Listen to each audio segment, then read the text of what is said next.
Ang topic natin ngayon is all about representing real-life situations using rational functions.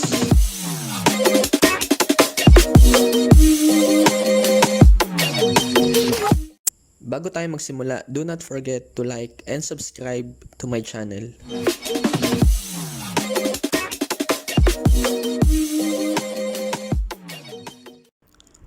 Aalamin natin kung papaano mag-solve ng problems which involves functions. Example 1. Give a function that can represent the cost of buying meals if one meal costs 35 pesos. So, yung halaga ng isang meal ay 35 pesos. So, gagawa lang tayo ng function kung saan magre-represent ito. So, ang given natin, 35 pesos per meal. Solution. So, let x be the number of meal. So, gagamit tayo ng variable x to represent kung ilan yung meal na bibili natin. So, gagamit din tayo ng variable c to represent for the cost of meal, kung magkano yung meal. So, c of x is equal to 35x. So, c, that is cost of meal. X, that is the number of meal. 35, yung halaga kung magkano yung isang meal. Yung x, kung ilan yung meal ang bibilhin mo. So, the final answer is c of x is equal to 35x. Ipinag-multiply lang ang 35 at ang x. So, the answer is 35x. So, ito yung function that can represent the cost of buying meals if one meal cost 35 pesos. So, kung halimbawa, bibili tayo ng 2 meal. So, magiging value ng x natin is 2. So, ang ating function is c of 2 is equal to 35x. So, isa-substitute natin ang value ng 2 doon sa ating x. So, magiging c of 2 is equal to 35 times 2. Then, i-multiply natin ang 35 sa 2. The answer is 70. So, kung bibili ka ng 2 meal na nagkakahalaga ng 35 pesos, ang babayadan mo is 70 pesos. Kung halimbawa naman, 5 meal ang bibilin mo. So, isa-substitute natin ang 5 sa value ng x natin. So, magiging c of 5 is equal to 35 times 5.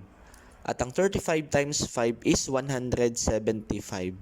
So, kapag ka 5 meal ang bibilin nyo na nagkakahalaga ng 35 pesos each, so 175 ang inyong babayadan.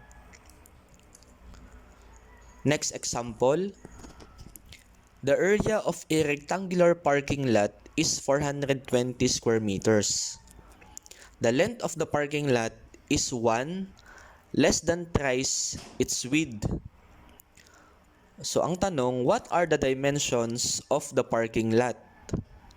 So, ang given dyan, yung area ng ating parking lot na 420 square meters.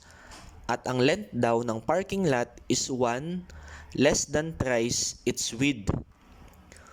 So, ang given natin, area of a rectangle is equal to 420 square meters. So, ito yung ating formula to find the area. Area of a rectangle is equal to length times width. So, ang ating solution, so magre-represent tayo ng x for the width. Ang ating length daw ay 1 less than thrice its width. So, magiging 3x minus 1. 1 less than thrice its width. So, kaya ito'y x kasi x ang ating ginamit na variable to represent for the width. Then, using the formula a is equal to length times width, isa-substitute lang natin ang value ng length ng width at nung ating area. So, area is 420 equals length natin is 3x minus 1. Then ang width natin is x. Then copy 420 equals, using distributive property of multiplication, imo-multiply natin ang 3x minus 1 sa x. So magiging 3x times x is equal to 3x squared. Then negative 1 times x of 3x squared minus x minus 420 is equal to 0. So bakit ito ay naging negative 420? So ito naman ay positive. So kapag tayo ay nagtatranspose ng isang term, tapos inilalagay natin sa kabilang side ng equation, so magiging opposite ang kanyang sign. Dahil siya ay positive, so magiging negative. Tapos kukunin natin ang factors ng equation na ito. Ng 3x squared minus x minus 420 is equal to 0. So magiging 3x plus 35 times the quantity of x minus 12. Papaano kukuhanin ang factors ng equation? So bale, i-regroup lang natin ang 3x squared minus x minus 420. This can be expressed as 3x squared plus 35x plus negative 36x minus 420 is equal to 0. So, bali itong 35x plus negative 36x, ang sagot niyan is negative x. So, same lang sila. Equal lang sila. Then, kukuhanin natin ang common factor ng 3x squared at saka ng 35x. So, ang common sa kanila is x. So, ilalabas natin si x. Then, isusulat natin ang 3x plus 35. Dahil 3x times x is 3x squared. Ang 35 times x is, dito naman tayo sa kabila. So, negative 36x minus 420. So, they are both divisible by 12. So, yun ang magiging common factor sa kanila. 36 divided by 12 is 3. Then, negative 420 divided by 12 is 35. Then, equate natin sa 0. So, copy lang yan. Then, kukuhanin natin ang common factor dito sa ating equation. So, ang common dito sa una nating sinolve at dito sa padalawa is, so, ito yung 3x plus 35, then, yung x at ang negative 12. So, pagsasamahin lang natin yan. X minus 12. Then, copy ang 0. Ang factors ng 3x squared minus x minus 420 ay 3x plus 35 times the quantity of x minus 12.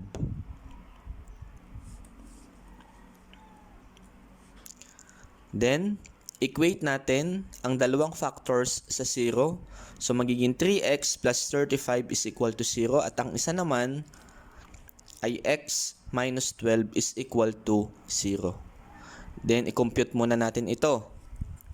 So, magiging 3x is equal to negative 35. Tinranspose natin ang 35 sa kabilang side ng equation.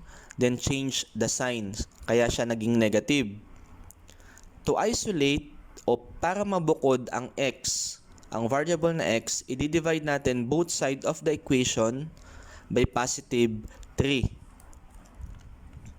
So, magiging x is equal to negative 35 over 3. Dito naman sa kabila, yung x minus 12 is equal to 0. Then, itatranspose natin ang negative 12 sa kabilang side ng equation, then change the sign. So, ang value ng x is equal to positive 12. Dahil walang distance na negative, so ito ay hindi natin gagamitin. Ang gagamitin natin ay positive 12. Kung ang x ay positive 12, then ang width natin is 12 meters. If 3x minus 1 is equal to the length, Sabi dito sa ating given kanina, at isa-substitute natin ang value ng x. So magiging 3x minus 1 is equal to 3 times 12 minus 1. Then 3 times 12 minus 1. So magiging 3 times 12, that is 36. Then copy minus 1. So ang magiging length natin is 35 meters. So ang hinahanap kanina, what are the dimensions of the parking lot? So ang dimensions natin, ang length is 35 meters at ang width natin is 12 meters. So ito yung ating magiging sagot. So this will be the end of our session for this day. Ang next topic natin is all about rational functions, equations, and inequalities. So thanks and God bless.